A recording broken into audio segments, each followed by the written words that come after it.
Welcome to episode 25 of Conversational Pace, a podcast for ordinary runners. I'm Jim Atkins. And I'm Chris Barrett. Today, Jim's idea was to talk about tapering.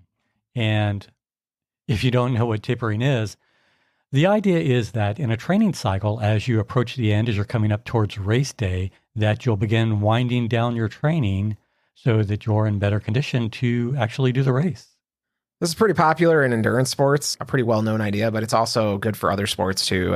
I've heard of it in a lot of competitive sports where you are training to an event or a peak. So, yeah, I did also read that cyclists and swimmers do this as well, which we really wouldn't know about, but sure, go ahead. Yeah, I guess it's for powerlifters too. I don't know about, but Jason also has a taper that he often speaks of. Usually it's just like a week with nothing for him. So. And for, if you're kind of new to all of this, you really wouldn't expect this to be a thing because I think as people, we're sort of acclimated to the idea of you just keep doing something harder and harder and harder until you get to the hardest part and then you're done. Right. It's really kind of a hard thing to wrap your mind around where you get to this peak and then you let it fall. You almost come off the peak a little bit until you hit the real peak, which is your event or your ultimate goal.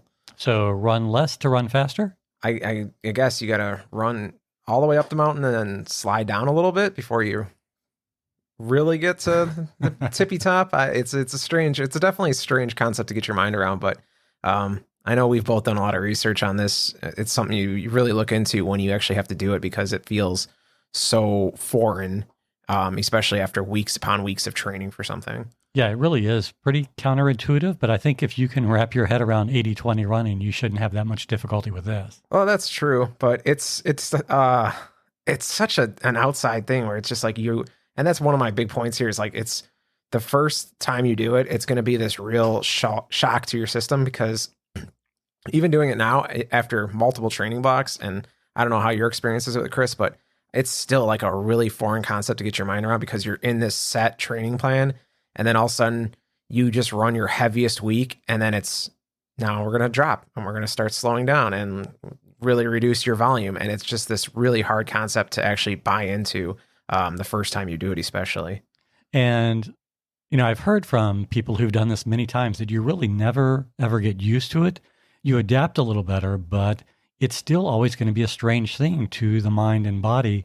And maybe the biggest thing is how it impacts the mind. And there's this idea of taper madness that people talk about, and like you start to go crazy a little bit because you're used to running so many miles or so much time. And then although you'll probably still run the same amount of days, the actual volume is going to be cut fairly dramatically. So the reason I wanted to do this is because everybody's kind of hitting that point in a lot of fall marathon trainings where they're going to start hitting their taper.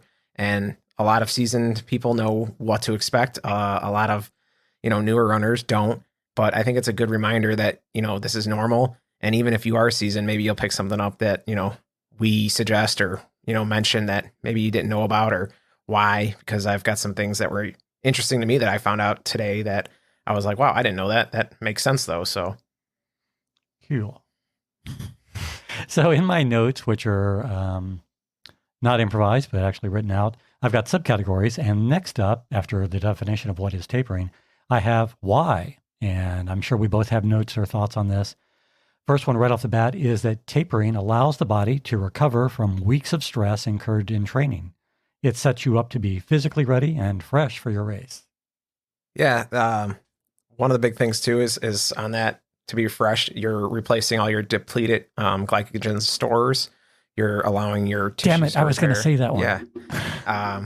Rehydration, which is, you might not think it, but when you're constantly at a state where you're just running, X number of miles every week, it's very easy to get dehydrated and not allow your body to hydrate properly, even when we're down and scratch like it's our job. And then it also reduces your possible injuries or your risk of injuries because you're allowing your body to heal before you really put it under strain at the event or your goal. Yeah, one thing that we don't often think about is that when we're training for an event, we're pretty much always running on tired legs. And you don't want to bring that fatigue into the race with you. You want to let things recover and repair themselves, and tapering's meant to do that. Yeah, and it's also, I think, mental too, which is a big thing that, we don't talk about. It's easy to see these points and, oh yeah, that makes sense for my my physical health, but you also kind of get burnt out on you're constantly pounding the pavement and hitting that run time and time again. You're on this set schedule. You have to hit these miles. You have to hit whatever your prescribed paces are for the day. And it can be a little mentally challenging as well. So this really allows you a chance to actually unwind that way too. I had some points on that too. I don't know if you had anything like. Well, I think it's a little bit tricky because on one hand, you could be facing a little bit of burnout. So it's a good time to get a mental reprieve from that. But then on the other, there's the taper madness and like, what do you do with yourself now? So it can be a really tricky area emotionally. Yeah, I agree with that. And I think that's another thing that we're probably definitely going to touch on, where your mind starts to play tricks on you and you start to have that doubt creep in. And that feels a little strange when you are doing a run. Like, did I tweak something? Do I have a little bit of an injury? Is there something going on there?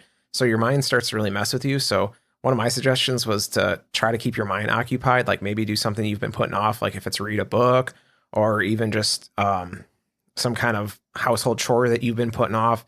Just something to kind of preoccupy your mind so you're not constantly thinking about basically not running. But one thing I would say about this idea is that, firstly, yeah, I would agree that it's great to occupy your mind and you want to keep it from focusing on things that probably aren't going wrong with your body.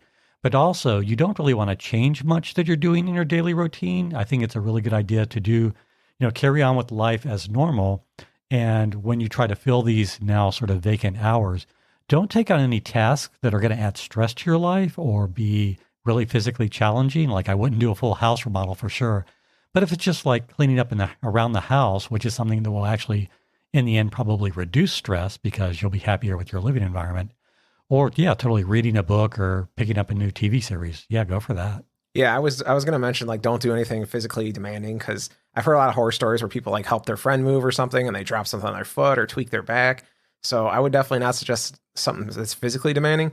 Maybe like painting would be something good, or anything you could avoid getting up on a ladder, definitely, since I know that's like an easy way to get hurt is being on a ladder. So just avoid those kind of things. But anything you can do kind of on ground level, like stain a fence or paint a wall that you've been putting off or something like that, maybe.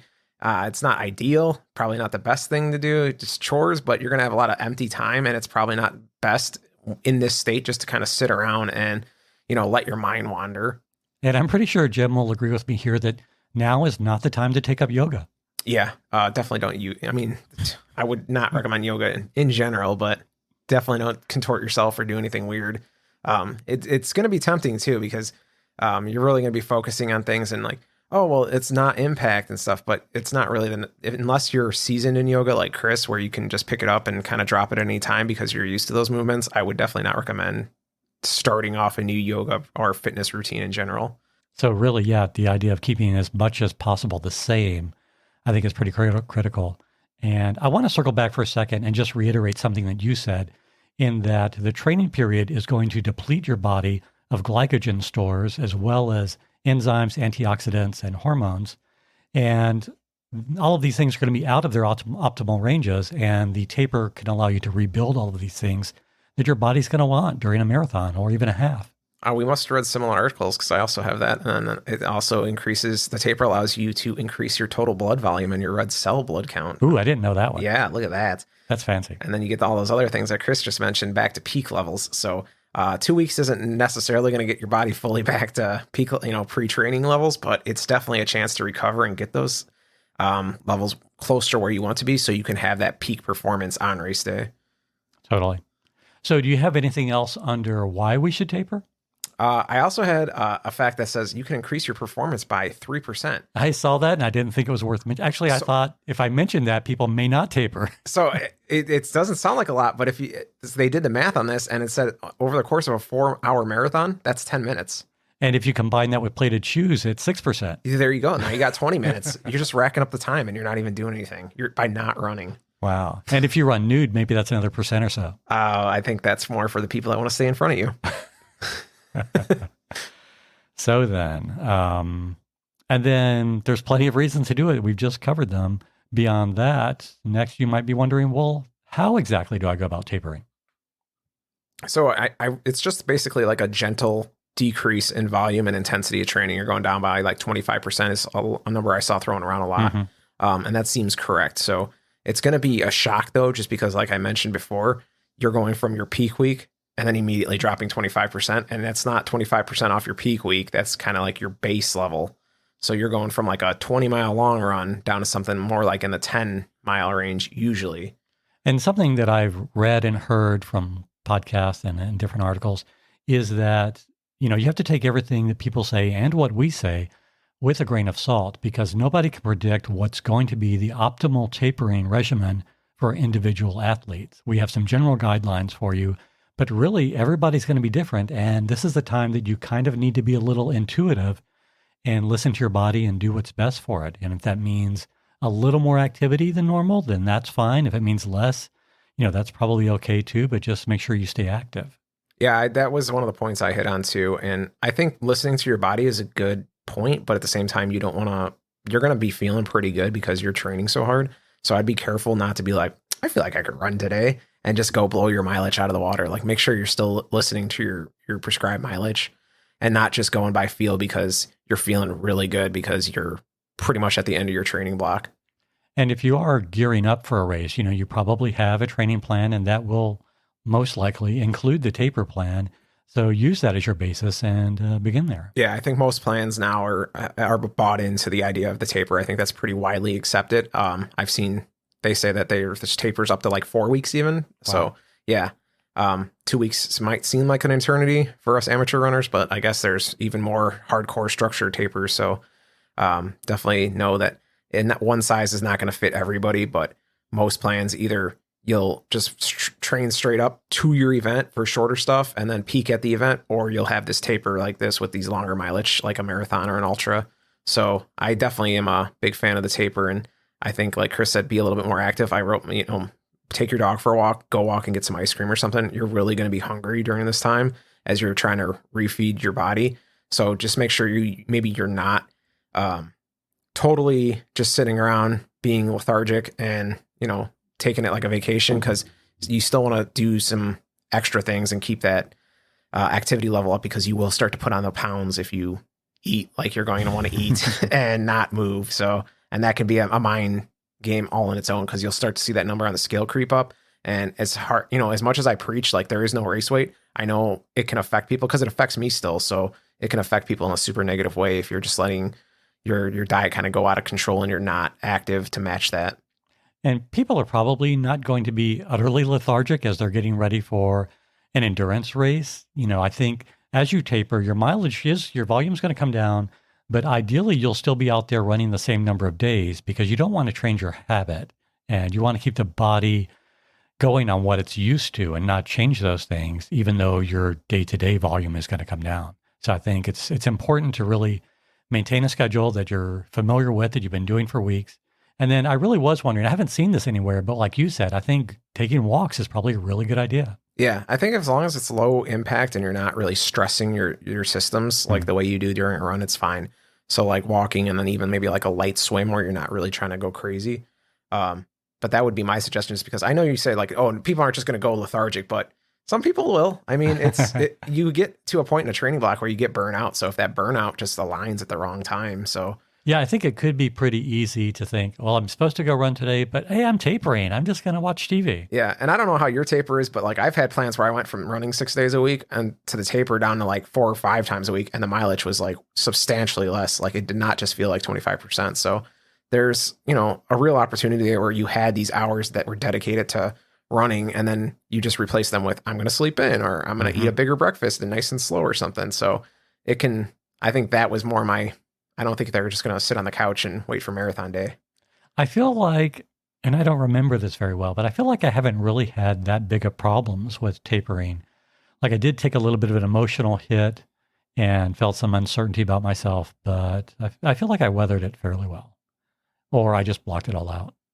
I think the first time I tapered, I was so like happy just to be done with my 20-mile long run. Like I was just good to be like, I was okay with the taper, and I knew I was kind of looking forward to that. So I kind of look forward to it as a treat, but that's another game like you don't want to play, because if you, like Chris was saying, like you don't want to be completely lethargic. So if you do look at it as like, oh, it's a 2-week vacation, probably not the best idea either. That can go sideways as well. Yeah, totally. And as I've mentioned, I think a couple things already in the So in how to taper, definitely don't do anything new. Don't take up any new physical activities beyond something that's really mellow, like walking. Don't change the way you eat or the times that you eat. Um, just keep everything pretty much as the habit that you've developed over your full training cycle. Do also, though, definitely continue doing all the things that you have done from day to day. So, yeah, one more time, no changes. Yeah, I would definitely. The one thing I wanted to touch on with that too is with the no changes is keep recovery as a priority. I know it's easier when you're running like such a small amount compared to what you were running before. Just to be like, I feel fine. I don't need any of that. But make sure you're not blowing those things off that you got in a good habit doing, like foam rolling or using your percussion gun or whatever it is you do to recover. Make sure those things are still happening because right now your body is in overdrive trying to repair your muscles and all the damage you've done to it over the course of the last 12 to 14 weeks. I hadn't really even thought about that. And I think it's a really good point that, you may have developed some really good habits during your training cycle, and it's easy to blow those off when you think that you're not harming your body as much as you were previously.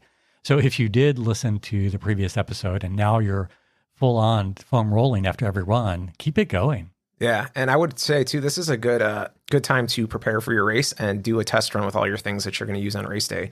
These 2 long runs are going to be a little shorter, so you might not need to carry your hydration vest or your handheld or whatever you're planning on bringing with. Use it anyways, because that 6 miles is going to be a lot more feasible. Like with something that's rubbing you weird or you don't like this, it's going to be a lot better to get it out of the way at a 6 mile run than your upcoming race that you're about to go into. And also, if you need things to occupy your time, you've now got at least 2 weeks to study the course map, really plan out your nutrition, get everything in place that you need to. Make sure that any fans, family, or friends who are going to come out are at the right spots along the course to cheer you on and help keep you motivated. So there's really no reason not to get everything really dialed in and all of your logistics clearly and strongly in place prior to race day. Yeah, that's what is that, a corporate terminology? You just have some found time now because you have time that was previously dedicated to running these really long runs where you weren't getting home until noon on Saturdays, and now you can go ahead and use that time for something else, like Chris said, preparing for your race or making your plan for race day so you can get there on time and maybe book some parking ahead of time or something like that. So it's definitely a good idea to look into those things and dig into them now that you actually have some time that you didn't have previously. Found time, that really does sound very corporate. Oh, super. And also along the lines of don't change anything, for sure, keep the same diet. You want to keep eating the things that your body's gotten used to over the training cycle. Definitely on race day, use the same fueling, whatever you've been using during your long runs and training, whether that's real food or goos or gels or whatever. And, throughout the day, don't really change what you've been eating. And the science is really still out on the idea of carb loading for a race. Now there's sort of an opinion that maybe it's not that good of an idea. Definitely don't do anything prior to race day that's going to upset your gastrointestinal system. We want to have everything operating smoothly. So keep to what works for you.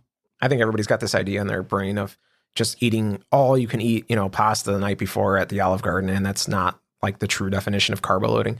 You're supposed to do it like a week out from your race, and it's supposed to be high quality grains and carbs, like not just, you're not supposed to go eat simple pasta and white bread. It's supposed to be whole grains and oatmeal and things like that really fuel you up, and like fruits and vegetables. So definitely if you want to do carb loading, I don't think there's a problem in it as long as you're eating those high quality foods. Then you're just topping off those glycogen stores. Wait, we went to Olive Garden. Are you saying that's not high quality? I just because it's trash doesn't mean I won't eat it. Those were good breadsticks. Yeah, I would agree with that as well, and think that I have read also that if you are going to do this, it should be like a full week-long thing, not just the night before where you gorge yourself on right. all-you-can-eat pasta bar. And to be clear, that's not a week-long binge. That's not what we're saying. It's, eat your normal amount of calories, but just supplement with high-quality carbs that you're going to be able to use later. Totally. Something else I wanted to hit on is that our bodies take about 10 days to adapt to any new stimuli. So when you think about that, last-minute speed work is not going to improve your race time. So don't do it because you might, really actually harm yourself and screw things up.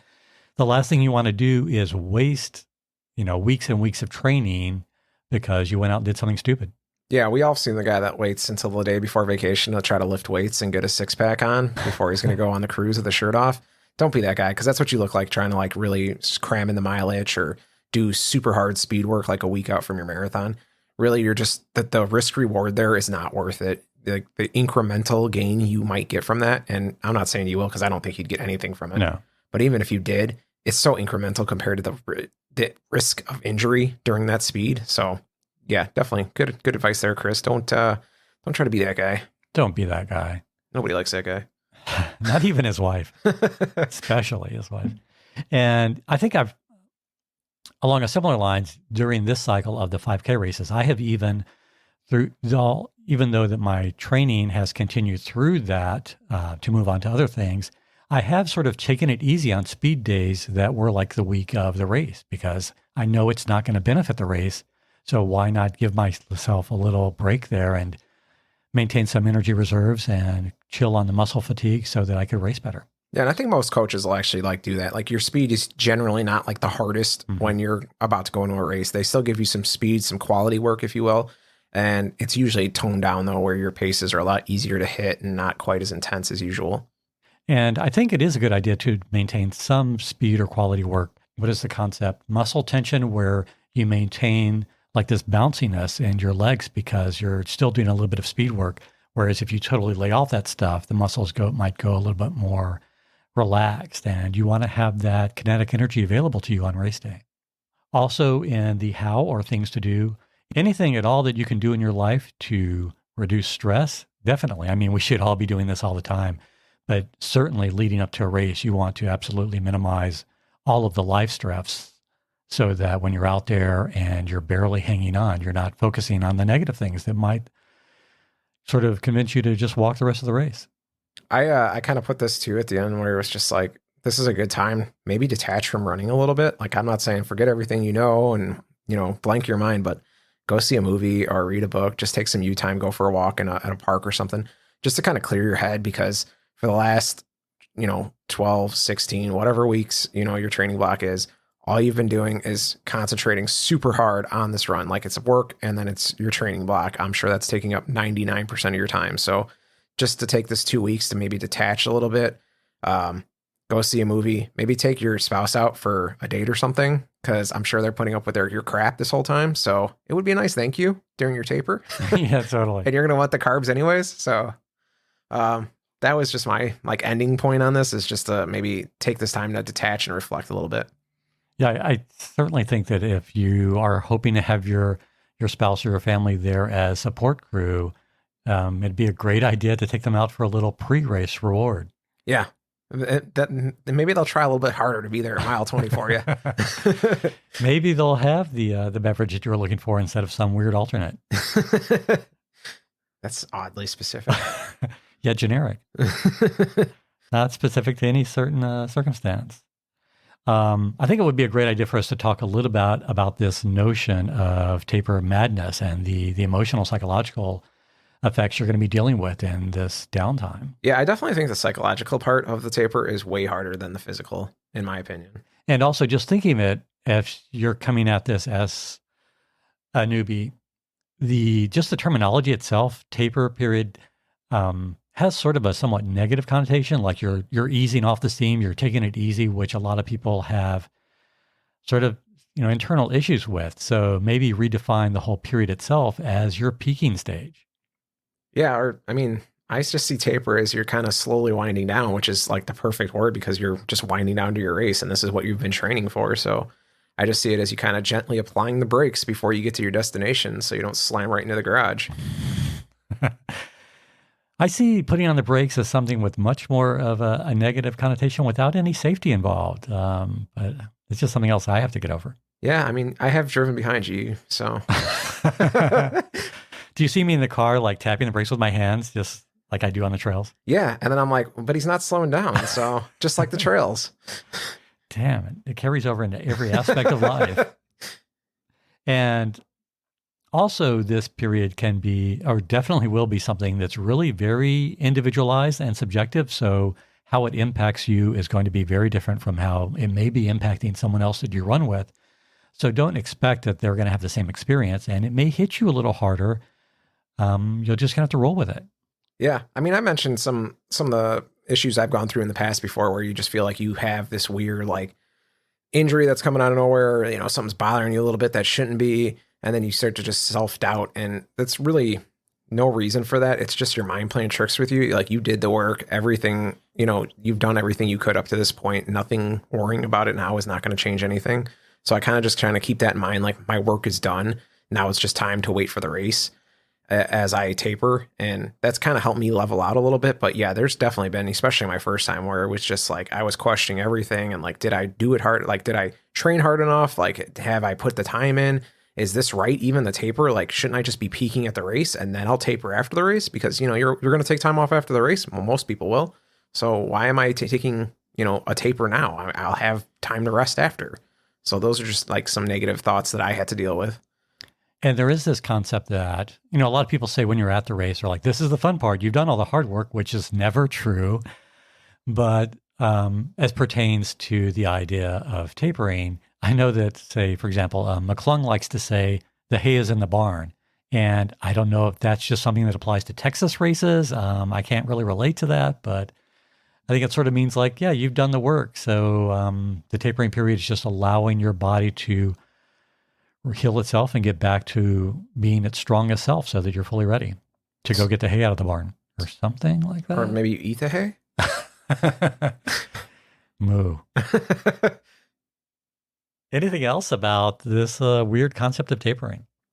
No, I mean, I think we're in agreement here. This is definitely a good thing, and it should definitely be something you incorporate in our opinions in your training plan. I think it's pretty much the science is in that this is a good thing for endurance athletes, especially. So just try to, keep that in mind when you're going through your struggles during the taper, because we all have them.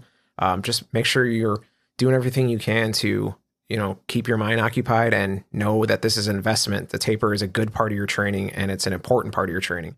Also, I kind of mentioned, be careful if you're going to go in public and stuff, stay healthy, because when your body's doing all this recovery and stuff, it's easy to get sick for some reason. I've noticed during the taper, a lot of people get sick during that 2 weeks before. Oh, I have read about sort of a compromised immune system. So I kind of spaced on that, but definitely keeping that in mind. If you're going anywhere, make sure you're taking your vitamin C and your zinc and doing what you can to stay healthy around people. Plus, I think it's always just good advice to avoid people. This is true. You can't get sick if you're not near people. Totally. Or can you? Wait. Unless you're eating some of that barn hay. That might make you sick indeed. Don't change your diet. I said it before. Yeah, but I think that's about it. It's just keep in mind it's a positive. I think a lot of people have negative thoughts about it, but right. But it's going to help you out tremendously in the end. And tapering applies definitely to ultras, marathons, half marathons. Do you think that's about it? And I would say even a half marathon. I've seen plans that go either way. Like that's, I think the half is like the end distance where you really could get away without tapering. But there are plans where, especially for the half, where you'll train, basically you'll just build right up to that 13 and there's no taper. And that worked for me in the past. So I don't think it's the worst plan, but I also had a pretty good base. So I can't really speak to say, if that's for sure like the best way to go about it. But for a marathon, definitely taper.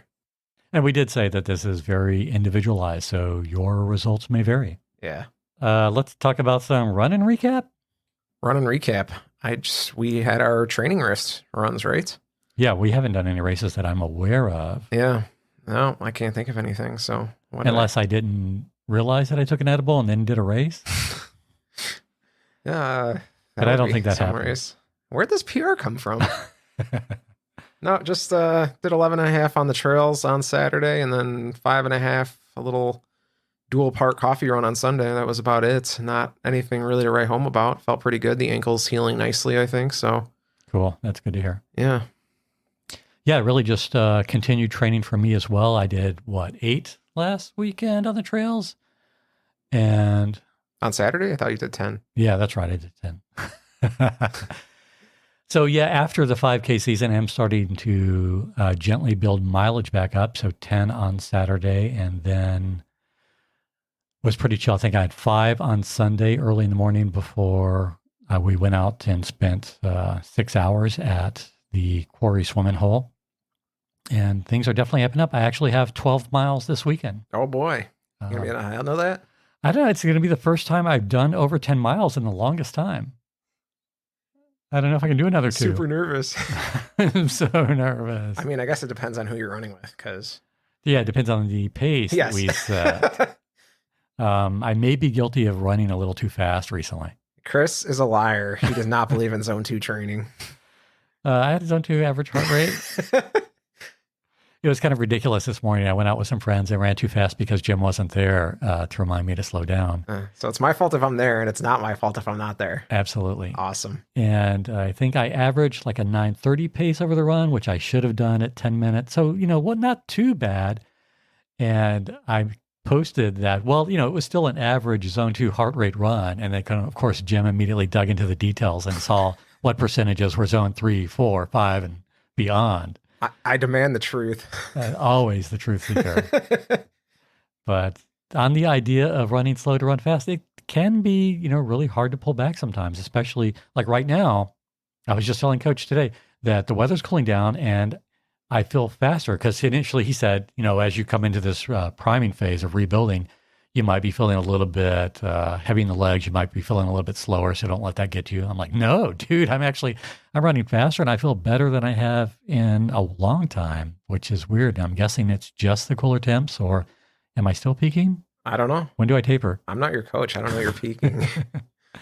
You forgot to taper for the 5K. What are you peaking at? So yeah, not a whole lot to recap, but I've got a 5K next in 10 days-ish. What am I? Oh, out Fox Valley, and you'll be running the half. Yeah. Be doing the half with Barb. Right. I've got a 5K this weekend. I'm doing the Brookfield Zoo. Right. I don't know why I'm not doing it this year. Maybe I was afraid I'd get rained on again. It wasn't that bad. It was so rainy. My family was miserable, and it was cold. It wasn't cold. It was only cold because of the rain. It was a good day otherwise. It was a cold rain. Yeah. It was heavy rain. Cool. I can't imagine that you might have some piece of gear that you're thinking about reviewing today. I do. What? Welcome to Defend Your Gear. So this is more, since we're getting into the fall season here and it's starting to get dark out earlier and stay dark later in the mornings, I'm going to recommend the Ultra Aspire. They have some products. Their product line is called Lumens, which is their waist and headbands that are lighted. And they're very helpful. I like their waist lights a lot better than I like the standard head torch. I would definitely recommend these guys. They're very customizable. Their lamps will actually go on to like a hydration belt as well. So they sell a lot of different hydration belts that you can get, and you can snap the light on the front of these, which is super nice. So you can have your water if you're running in the dark. Plus you got this really bright light. So they've got everything from like 200 watts all the way to 850 if you want to blind people that are driving past you. Super comfortable to wear. The batteries last a super long time. All their new products are USB-C rechargeable, which is awesome because the one I got is a micro USB, which yuck, how dated. What? Yeah. So, and then they have actually batteries that you can buy separately. So if they go bad in the lamp itself, you can replace them, or they have an external charger. So you can always have some batteries charged up and ready on the side. So anybody who's looking to get something that would be like ultra handy, that would be awesome because just snap into extra batteries in your drop bag instead of a whole nother torch would be a huge space saver, I'm sure. So definitely check them out. It's Ultra Aspire. Their website's just ultraspire.com. They have a ton of products to choose from. I would definitely look into getting some kind of light, even if it's not one of theirs, just something to keep you super bright and visible, but at the same time, able to see where you're going. So we've mentioned Knox Gear products in the past, which is a really nice light vest, but they don't come natively with a lamp on it. So it's really good at making it visible for people to see you, but not so great to see where you're going so you don't trip and break your ankle. So what do you think of this in contrast to the add-on lamp that you got for the Knox vest? I like, it's easier if you're going to wear the Knox vest just to do the add-on lamp, but I think these are overall better. It's much longer battery life and the light is way brighter. Oh. And it actually snaps off the holder so you can put it on like a bike handlebar if you got the right kind of holder. They used to sell it. I don't see it on the website anymore, but it'll snap on like the front of your bicycle or something like that as well. So that's cool. Yeah. Somebody will probably put a link to that in the show notes. Probably. Gotcha. Sounds like a cool dude. So I actually had some thoughts as I was completing my run Memorial Day morning and going out by myself. Yeah, thanks for the invite, Dick. And I actually thought about posting this run to see if anybody would come out. And I'm like, no, I don't really want to run with anybody. And sometimes you just have to go there and let people call you Dick. I don't need a reason. So Monday morning, right. I was all by myself for 8 miles, followed by some strides in the parking lot. It was a really beautiful day out at Fullersburg Woods, where we love to go on occasion. It was about 72 degrees and a little humid. I think I was a little tired from the previous couple days of running, maybe a little bit too fast on the trails, and possibly also from the previous night's margaritas. But I felt really good out there. I spent a lot of time alternating between being really present in the moment and also using time to reflect on different things that I might be thinking about in life. I thought a lot about the idea of the moving meditation and how meditation is a constant process of noticing what the mind is doing, taking note of that, and then circling back to the present and trying to become more focused on the moment that I'm in.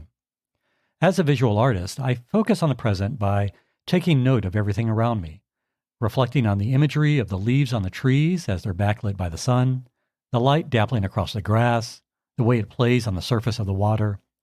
I'm also aware of noises in the woods around me, animals scurrying away at my footfalls, and the sound of others approaching up the trail. I take a moment to nod, smile, or say good morning, whether or not it's reciprocated. And then inevitably, my mind loses focus and I drift into thoughts of what happened yesterday or what I need to do tomorrow, becoming untethered from the present moment. I try not to be judgmental about those changes. This is what the mind always is going to do, and we know this. Sometimes I have to smile at the mind and its sneaky workings, how it tends to divert us, no matter how or what our intent is. The mind, the thing that enables us to set an intent, can also be the very thing that arouses distraction. We're such strange animals, humans. We think ourselves so cerebral, and yet we can't even rule our own minds. Imagine the things we could do if we could truly maintain 100% focus 100% of the time. Could we even do so without going mad? I have to wonder. It seems that so many of our true geniuses throughout history teetered on that very edge of madness. Perhaps the drifting of the mind is actually a built-in defense mechanism. Maybe our minds know that we're not yet developed enough, that we haven't reached a level of consciousness that would allow our emotional selves to cope with the true ability of our intellectual selves. Food for thought. Sorry, I wasn't listening. My mind was drifting. As I might expect. So we have our winner for our contest. Oh, we had a contest. Our friend Gerard D won the belt, so we're gonna get that shipped out to him. We let him know via email. So nice. Yeah, so he's gonna get his awesome prize. Yeah, I'm pretty sure I saw that in my office yesterday. Well, be on the lookout for that. We'll get that shipped out ASAP. So that's exciting. We'll have to think what we're gonna send out next. What our next contest will be. Probably some hat that neither of us likes. But with that, I guess we'll do our socials, which Chris was itching for. Totally. Email us at conversationalpacepod@gmail.com. That's where you go for our contest that we will be having in the future, and to drop us any notes or show topic ideas or anything like that. Or maybe if you want to be a guest on the show, email us and say, let's do a Zoom thing or something. Yeah, just don't be a douche. Right. And our Instagram is Conversational Pace Pod. Facebook is Conversational Pace Podcast. Our Threads is Conversational Pace Pod. Twitter, C-Pace Pod. TikTok, Conversational Pace. And our YouTube is Conversational Pace Pod. On the YouTube, I am trying to get all the episodes uploaded so that you can have them on the background on YouTube. So look for that. So I'm trying to get more stuff on there going. So are we done for this week? I think we're done. Oh my God. Good. Later.